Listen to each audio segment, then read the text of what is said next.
good morning. It's Monica from Life is Art, and this is the Friday 10 a.m. technique at the Disney Park Hop online crop. Just getting everything situated. And this morning we are going to be creating a flowery bridge. And so that's part of the technique, but we're also going to be doing some fun painting.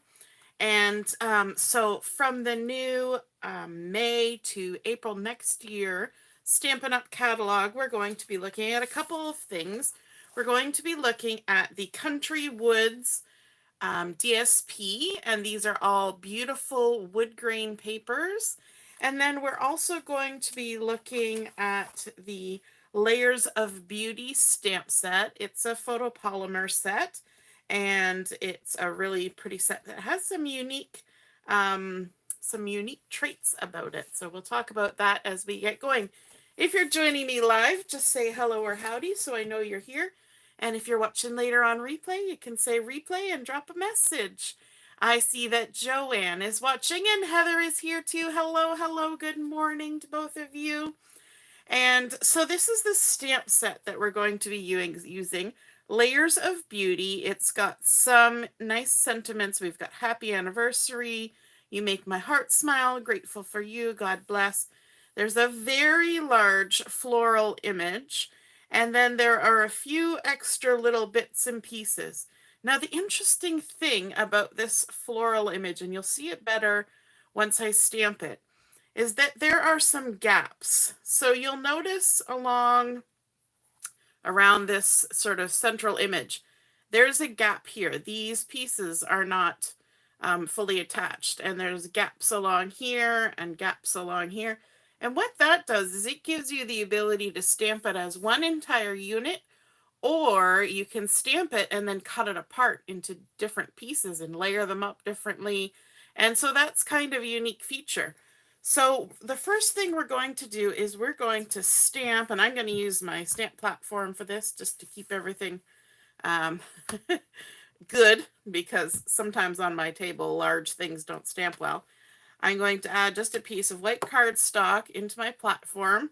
I've got my Memento ink here. Now let's see if I can open it. I was opening it earlier this morning, and look what I did to my thumb. Looks like I've been down to the Peel Regional Police and had my fingerprints done. But no, it's just because I opened this and it sticks a little bit, and I managed to finally pull it apart, and it flipped in my hand. And I stuck my thumb right in the ink pad. And it's really good ink. So even though I've washed my hands a couple times now, the ink has not fully come off yet. So, you know, it's good ink when it doesn't come off after you've had a boo-boo. So there we go. We've inked up our image. And then we can just go ahead and stamp it. You want to make sure you get everything stamped.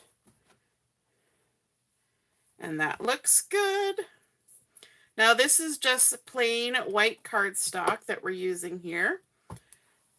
And even though it's just plain white cardstock, we can do lots of fun things with this. And sorry, I'm just moving a couple things here out of my way. And one of the things you can do with it is you can do some inky, watery things. You just have to be careful that you don't do too much or scrub too much. If you take regular cardstock and you use a water brush, and I'm going to be using a water brush today. If you use a water brush and you scrub, you're going to pill the paper. If you're using watercolor paper, then not so much. So if you have some of that Fluid 100, it'll be good. Now, in order to get my inks on there, I'm going to just use a big stamp block as sort of a palette. And for my inks today, I'm actually using some Distress Oxides from my stash. And I'm going to start with Picked Raspberry. And I'm just going to, oops, watch me drop it down on my thing. I'm just going to add some Picked Raspberry right to that stamp block. And then I can take my water brush or any paintbrush dipped in water and give a little squirt of water on there. Get some color going. Just using it as a little palette, nice and easy cleanup. And then what I want to show you is that You do not have to know what you're doing with a paintbrush to put color on a stamped image, and you can do it fast. And sometimes, if you're not confident, faster is better. I guarantee it. Howdy, Shannon. Good morning. Good morning, Mom. So we're going to get some of that picked raspberry on our brush, and then we're going to come in. Let's start with the biggest one first. We're just going to add some color. And that's as quick as it needs to be. Okay? I did not try to get every single bit of the white covered. I did not try to make any details. It's just getting some color on there, okay? And the quicker you go, the better, because it's going to absorb into the paper fast. This is not watercolor paper. Let's go to the second large flower here, and we're going to add some color there too. It doesn't even matter if I stay in the lines.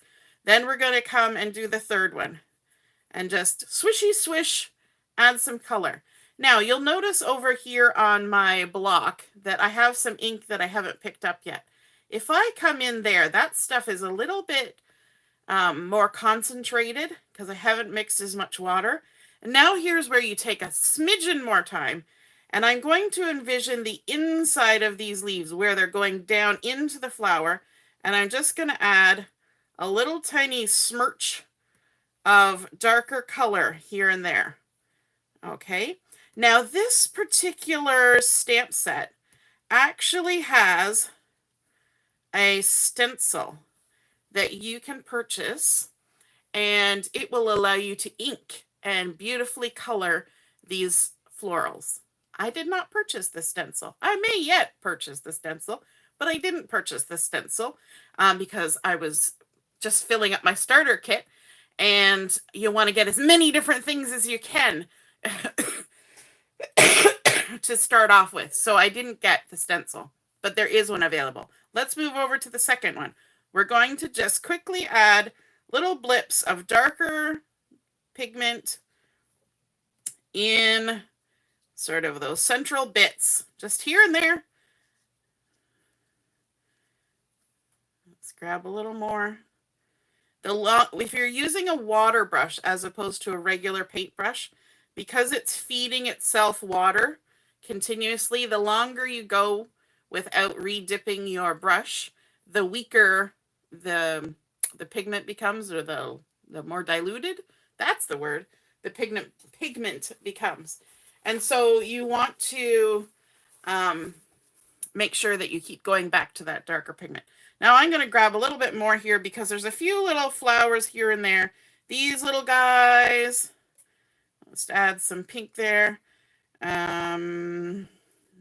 Looks like a little bud happening there. Let's add a little bit of pink there. And I am not doing this carefully. Little buds, just blop, blop, blop, wherever it lands. Good, good, good. And then to clean off your brush, if you're using a water brush, just squeeze and let that water flow out. Now, we can clean off our block as well. Because it's an oxide, it just wipes right off. Easy peasy. Now we're going to move to our second color, and I'm going to do some greens next. I've got my mowed lawn here. My lawn did get mowed this week. Speaking of mowed lawns, it was in desperate need because all that beautiful rain we've been having made all of our lovely spring grass just pop right up. And yeah, okay, so again, we're going to add a little bit of water. We're going to smush it around. We're going to get some of that green on there, and we're leaving some of it untouched by the water so that we can come back in and get some darker colors. So let's just start adding, oh, I'm going to need a little bit more. Adding some green to these leaves. And if you're using, let me show you off on the side. If you use the tip of the brush, you get a small little line. But if you kind of smush it down, you get a wider brush. Okay, it's a brush. So the more you smush it, the wider it gets. And so that will help you fill in larger spaces better. It doesn't matter if you go outside the lines. Nobody cares. It's all good. So let's go ahead and we'll keep adding green to our leaves here and there. We're just getting that color on. Little blips. And every so often we can dip into the darker green and add a hint of some darker green in there, because we're kind of creating a watercolor effect. And watercolor, you usually get some dark, you get some light, and it all works together. Okay, let's add some here, some over here. And it really is this quick. You just have to, sometimes we have to get outside of our own heads. Sometimes we think, oh, it needs to be perfect. It does not need to be perfect. We're creating a style, our own little style. So we'll just keep going in with a little bit of light, a little bit of dark. And if you run out of ink, you just clean off your block and grab some more. There we go. Get those. Get those. A little bit darker, just for fun. A little bit of leafy goodness over here. Now, usually at this point I go, oh, look at all the ones that I missed. But I think I did pretty good. All right, let's clean off our brush. Just give it a wipe. And clean off our block. There we go. Now we're going to come in with the last color. I'm using mustard seed for this. And we're going to add a little bit to our block. We don't need a whole lot. Mustard seed is actually a pretty strong color, considering that it's a yellowy color. It's a bit of a yellowy, orangey number, and it does pretty good. It's got good potency. So then we can come in and paint the remaining florals that are here. They sort of look like little daisies type. Did you know that daisies are not just the white flowers that you see? Daisy is actually based on the shape of the flower. So there's a lot of flowers out there that are daisies that you wouldn't think are daisies because they don't look like the typical daisies, but daisy refers to the shape. I found that out a couple years ago and I thought that was interesting. So there we go. We've added in our mustard seed as well. We can move all those out of the way. Now, obviously, this is going to have to sit and dry, but you can see how we've come in with lighter bits and darker bits, just smooching it on there, and that looks so fun. And that really was fairly quick. Hey, Michelle, good morning from the cottage. I bet Deborah's there too. And so we're going to set this aside to dry, and we're going to start working on our card base. So we said we were going to make a flowery bridge. So a bridge card is a certain style of card, much like those daisies. It has to do with the shape. So I have here a piece of 5 3/4 by 5 1/2, and this is the Blackberry Bliss cardstock. What a lovely color, eh? And we're going to go ahead and do some scoring on this. We're going to line it up here. Grab a ruler. And we're going to score starting, we're going along this 5 3/4 inch side. So this is the 5 3/4 length. We're going to first score it at 3/4 of an inch. Like so. So 3/4 of an inch. Then we're jumping over to 1 1/2. Line that up. 1 1/2. And then we're going to make a big jump and we're coming over to 4 1/4. So 4 1/4. Try to make sure everything's straight. And then 5 inches. Now, if you're quickly doing math in your head, you will then see that we have created on each side 2 sections that are 3/4 of an inch. That's all we did. So we scored it at 3/4, 1 1/2, 4 1/4, and 5 inches along this 5 3/4 inch side. Okay, now we need to do some folding. So this second score line here is going to be a valley fold. So we're going to push our score line down into the valley that raises the paper up, folds it in, and we want to make sure it's lined up top and bottom because we didn't use a scoreboard. And we're going to then take this second score line and we're going to fold the paper back on itself. We're creating a mountain fold. So we pushed the score line up the mountain from behind. and crease that down. So now if you look at it, we have a mountain fold going up the mountain and down in the valley. Okay, we're going to do the mirrored opposite. So this 4 1/4 inch score line, we're going to fold as a valley fold. So we're going to push the score line down into the valley. There we go. And then this next one, we're making a mountain fold. So this is the 5 inch line, and we're going to push the score line up the mountain from behind, which basically means you're folding it back on itself. And there we go. So now if we look at it, you can see we have created sort of the banks of our river on either side, and this is the bottom of our river. So now we need a bridge to go across. But before we do that, we're going to do a little bit of decorating.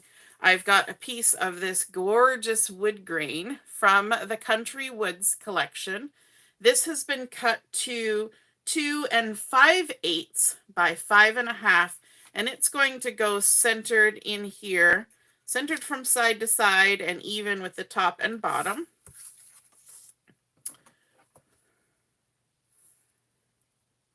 And you know me, I love the wood grains. You tell me it's a wood grain collection and I need to have it. It also makes sense because my husband does woodworking, and so lots of wood around our house.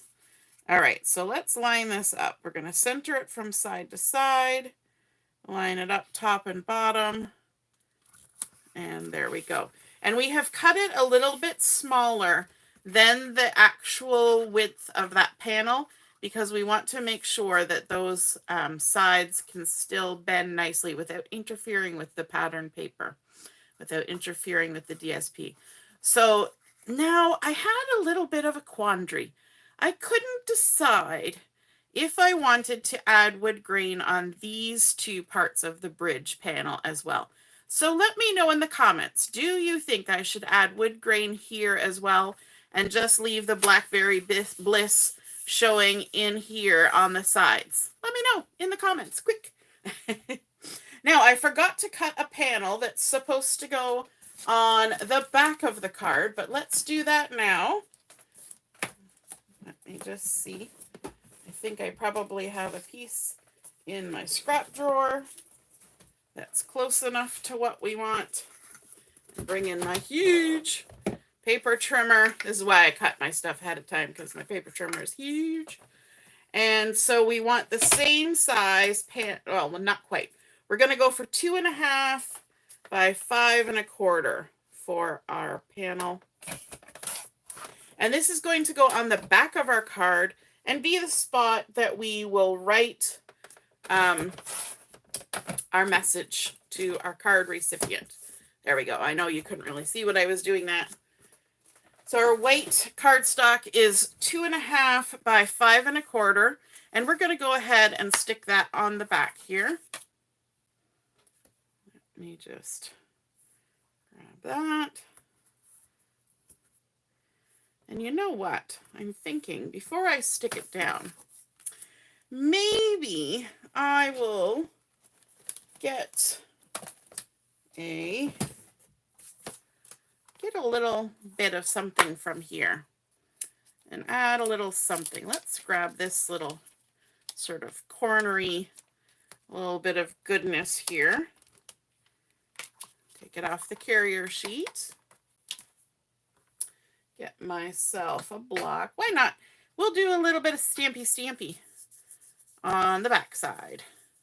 We're not going to color it. We're just going to leave it black and white. Got our ink. We'll just add a little bit there. And a little bit there. Just for some detail.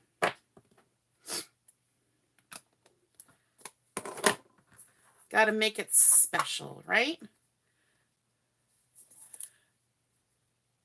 Shannon says to add the wood grain. Anybody else putting in their 2 cents? This is going to be centered on this back panel. This one's cut a little bit shorter so that we've got that nice border of the Blackberry Bliss going all the way around. All right, so Shannon says add some wood grain, so we're going to go ahead and do it because you know me. If you tell me to add wood grain, I will. So I've got this piece that's cut to 5.5, and will I do the whole? Yeah, let's do 3/4 of an inch. Why not? Let's just cover it. There's one piece.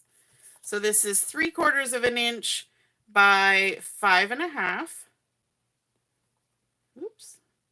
We are going to be bringing a little bit more of that Blackberry Bliss. That's a tongue twister. In a second or two. So we will see more of that. Let's go ahead and add these onto the front panels.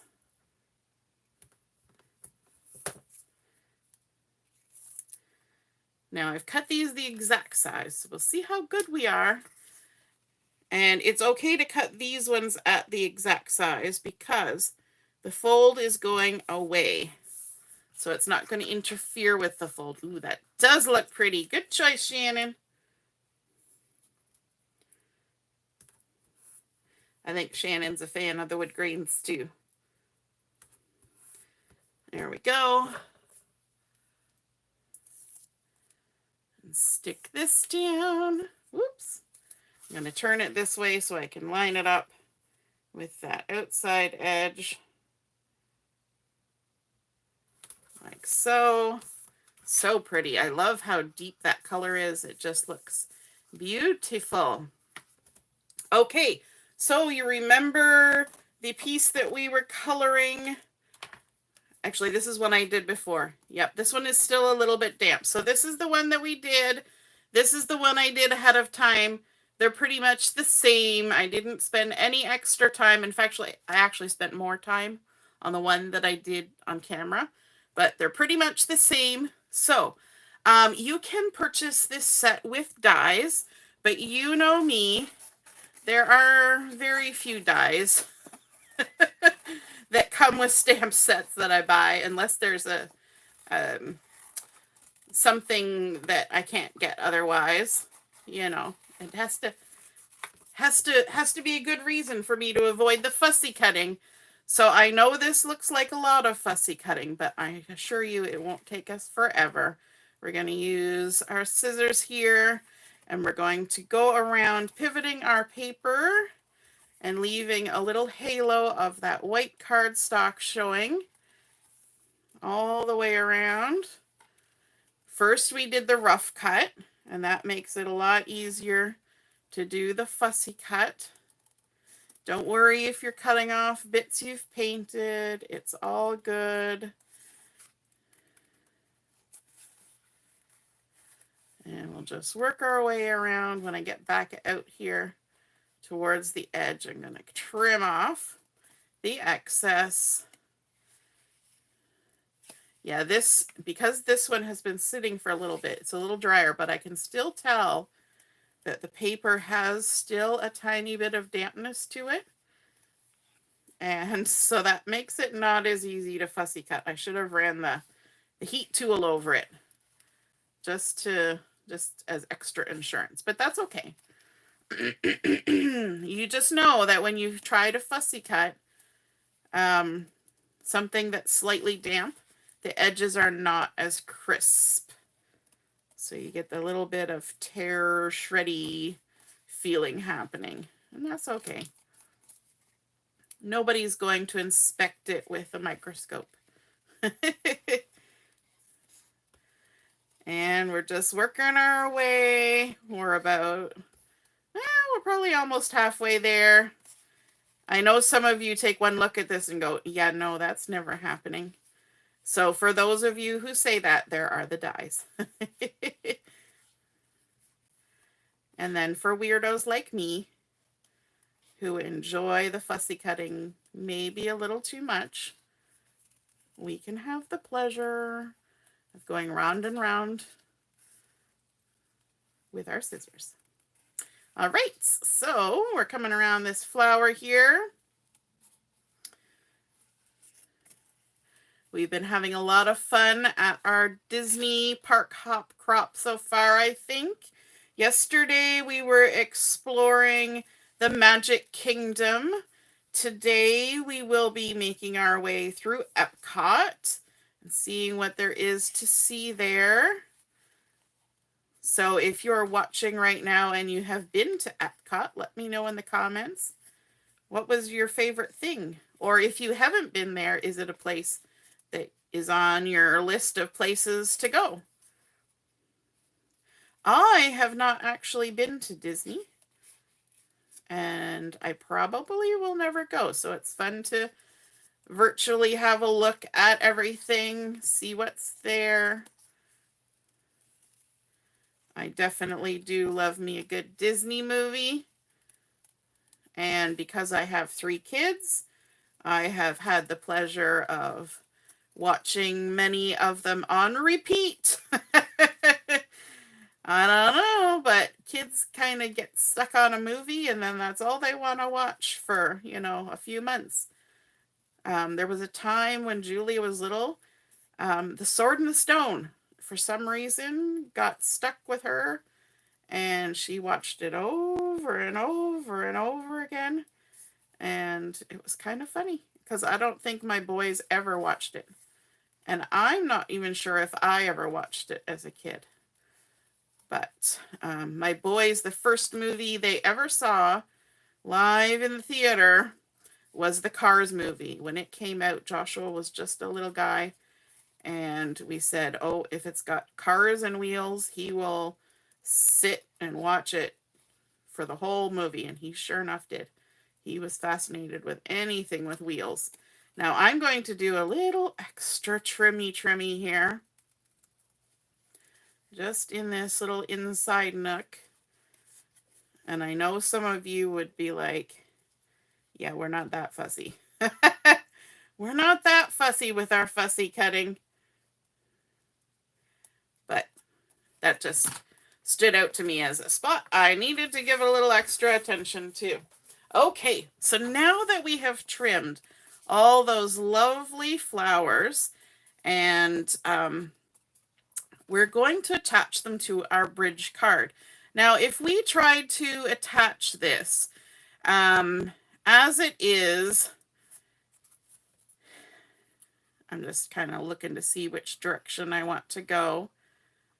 I'm thinking I liked it the other way better. You think, how am I ever going to get it straight with it sticking up in the air like this? Okay, because we've got that big gap in there. But all we need to do is to smoosh it over to the side, and then that will make it a lot easier for us to attach this down. The other thing that will help is if we keep it smooshed down by adding a little bit of weight like this. Let me see, trying to find all the heavy blocks. That one I was using with alcohol markers, and it's doing its own thing right now. So now we can go ahead and we can stick it down, but we need to make sure that we only add adhesive to the bits that are actually going to touch these 2 3/4 inch wood grain panels.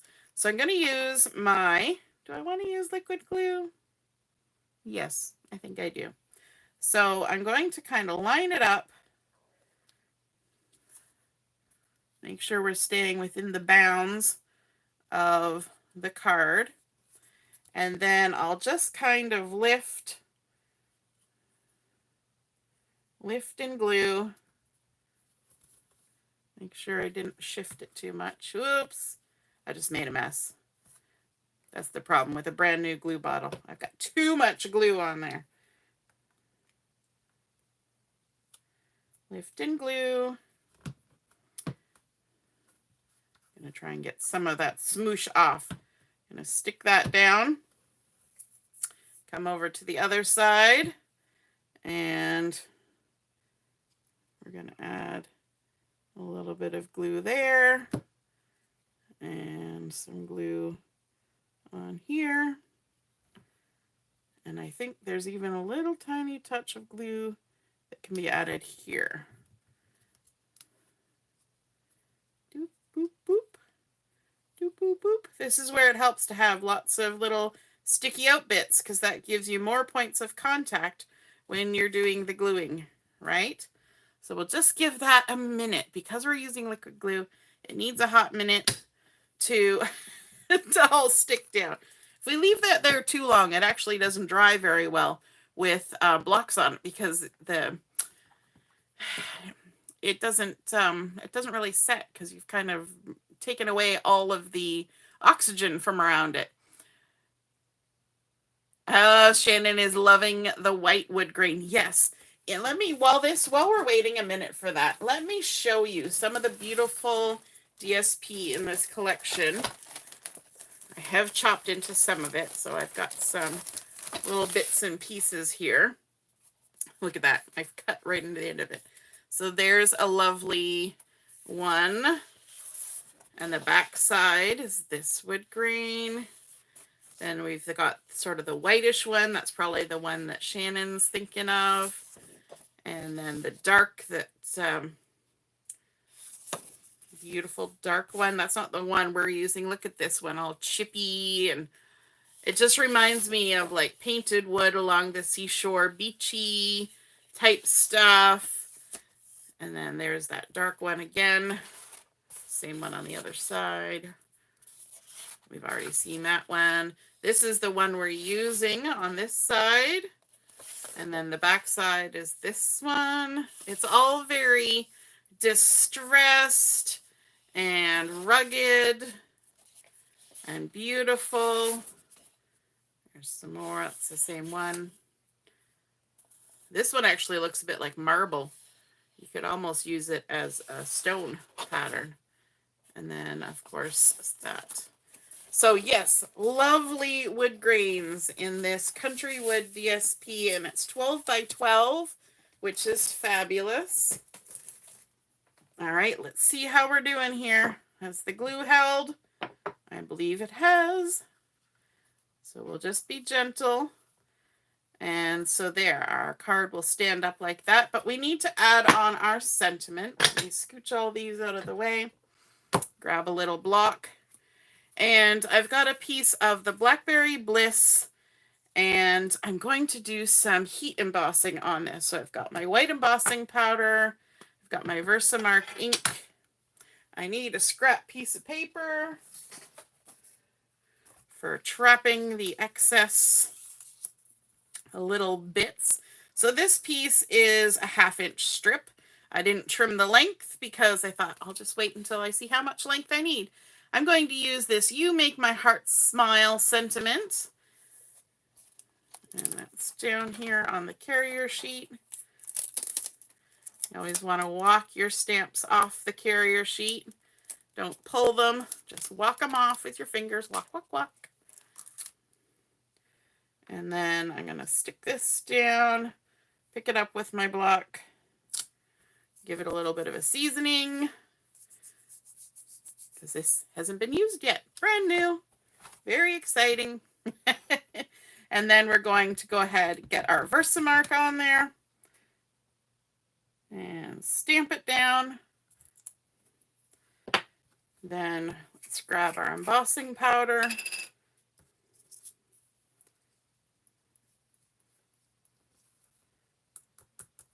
Tap, tap, tap.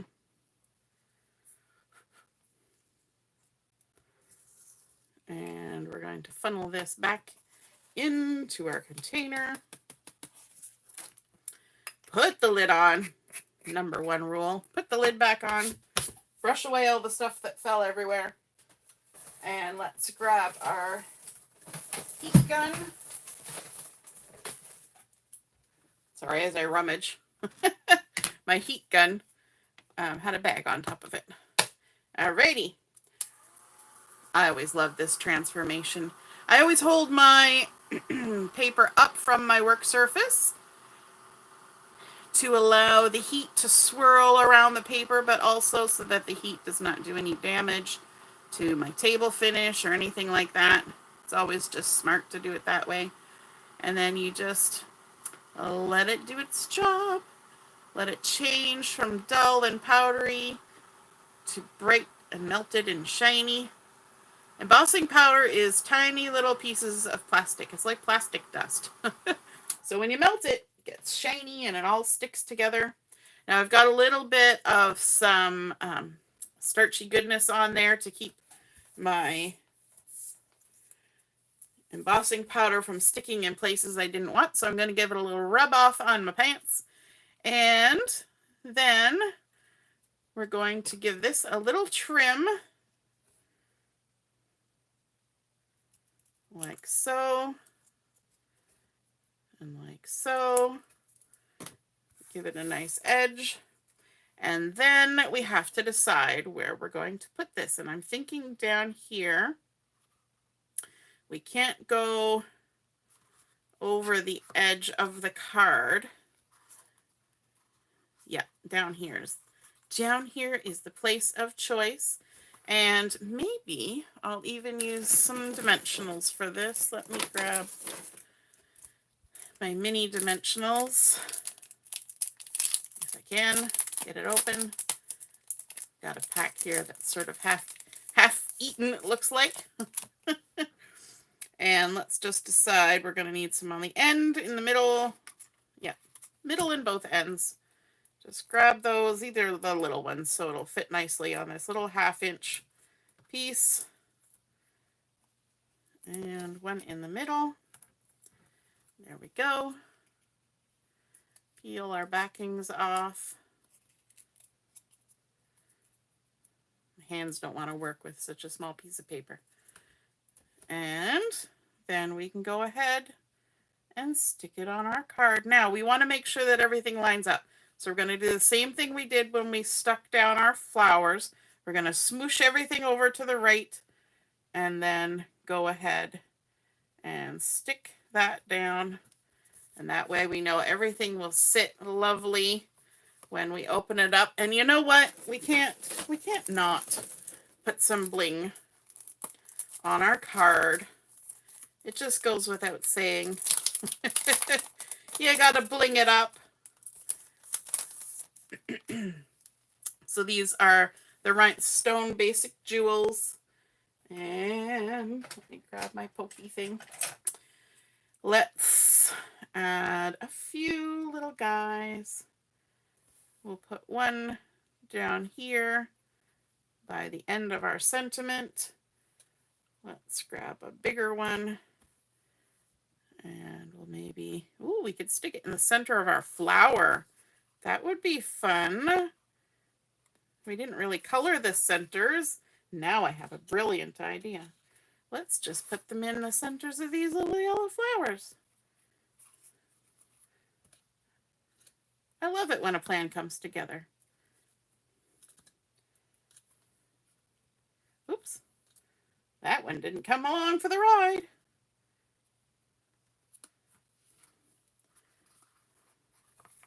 Let's see. One over here. It's easier to stick them when it's flat. 1, 2, 3, 4, 5, 6. Let's grab one more because we want an odd number. Let's grab this little guy. And maybe we'll stick him over here, just on the wood grain. Just like that. Just for a little extra bling in that area. So there we go. That is our completed flowery bridge card. We started out with our Blackberry Bliss cardstock, doing just a couple lines of scoring. Then we added our beautiful wood grain. Thank you, Shannon, for helping me decide on adding it to the front as well, because I think it looks beautiful. Then we've got our white panel on the back that we did a little bit of stamping on to jazz it up, and that's a nice spot to write our message. Our beautiful stamped and then watercolored using some distress oxides and a water brush. And that was probably the quickest thing we did on here. Then a little bit of heat embossing with that same Blackberry Bliss that you can see peeking through in the sides there, and then some bling, bling, bling, bling to make it shine and beautiful. I hope you enjoyed seeing that flowery bridge card come together and feel inspired to do some watercolor painting of your own. No skill required, just pop it on there and see what happens. And enjoy. If you make a card like this, take a photo of it and pop it in the comments where I post it in the event. And I would love to see what you create, and you can inspire others as well. Have a wonderful rest of the morning, and we'll be back on at 11:30 for Chat and Crafts. See you then. Toodaloo. Bye.